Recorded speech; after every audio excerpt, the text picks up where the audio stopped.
అప్పుడు అదే పరిస్థితి, ఇప్పుడు అదే పరిస్థితి. రేపొద్దున కూడా ఇదే రిపీట్ అవ్వదని గ్యారంటీ ఏంటి? అట్లాగే ఇప్పుడు క్రిందసారి ఆ మొత్తం ఇప్పటిదాకా 6 ఉప ఎన్నికలు జరిగితే ఒక్కసారి సింపతి పనిచేసింది. ఒక్కసారి ఇక్కడ కూడా సింపతి పనిచేస్తాను అనుకున్నారు. అదే నోముల నరసింహయ్య కొడుకు తప్పించి ఇంకెవరికి సాధ్యం కాదు. ఆ తర్వాత మళ్ళీ అక్కడ కూడా సాధ్యం కాలేదే. సింపతి ఫ్యాక్టర్ అక్కడ పనిచేయదు. ఈయన సింపతి ఫ్యాక్టర్ నే నమ్మాడు. ఇంకో క్యాండిడేట్ కూడా లేరు వీళ్ళకి. దాంతో పాటు కేటీఆర్ కి ఆప్షన్ లేదు. ఇక తను రాత్రి పగలు పనిచేశాడు. దానివల్ల సాధించాడు అతను సెకండ్ ప్లేస్ కి రావడం. థర్డ్ ప్లేస్ కి బీజేపీని నెట్టడం ద్వారా మళ్ళీ పోటీలోకి తేగలిగాడు. అది అచీవ్మెంటే. విజయం అంటారా ఇప్పుడు సాధ్యం కాకపోవచ్చు. ఎందుకంటే క్రిందటిసారి 2014-19 మధ్యలో కాంగ్రెస్ ని బీఆర్ఎస్ ని ఓడగొట్టడం లేకపోయాడు ఉప ఎన్నిక. 2018 తర్వాత జరిగిన ఎన్నికల్లో మాత్రం బీఆర్ఎస్ చాలా దెబ్బతింది.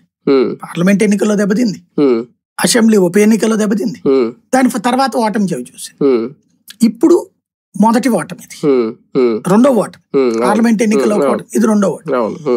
ఈ ఓటమిలో పార్లమెంట్ ఎన్నికల పరాభవంతో పోల్చుకుంటే ఇప్పుడు ఒక అడుగు ముందుకు రావడం ద్వారా ఆనాడు సెకండ్ ప్లేస్ కి వచ్చిన బీజేపీని ఇవాళ థర్డ్ ప్లేస్ కి నెట్టడం ద్వారా మళ్ళీ పుంజుకున్నాడు కేటీఆర్. పుంజుకున్నారు. కానీ బీఆర్ఎస్ మీద లేదంటే కేసీఆర్ కుటుంబ పాలన అనే ముద్ర ఒకటి అప్పట్లో కేసీఆర్ గాని కేటీఆర్ గాని, అప్పుడు కవిత, ఇప్పుడు లేరనుకోండి కవిత, వాళ్ళు హరీష్ రావు గాని, ఇలా ఒక ముద్ర ఉంది ఆ కుటుంబ పాలన.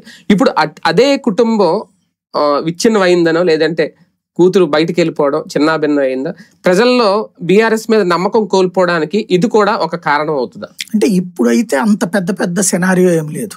ఇది ఆఫ్టర్ ఆల్ బై ఎలక్షన్. ఇందులో జూబ్లీ హిల్స్ లో రెండే మొక్కలు. ఒకటి ప్రభుత్వాన్ని ఎన్నుకుంటే పని అవుతుందా, ప్రభుత్వాన్ని ఓడగొడితే పని అవుతుందా.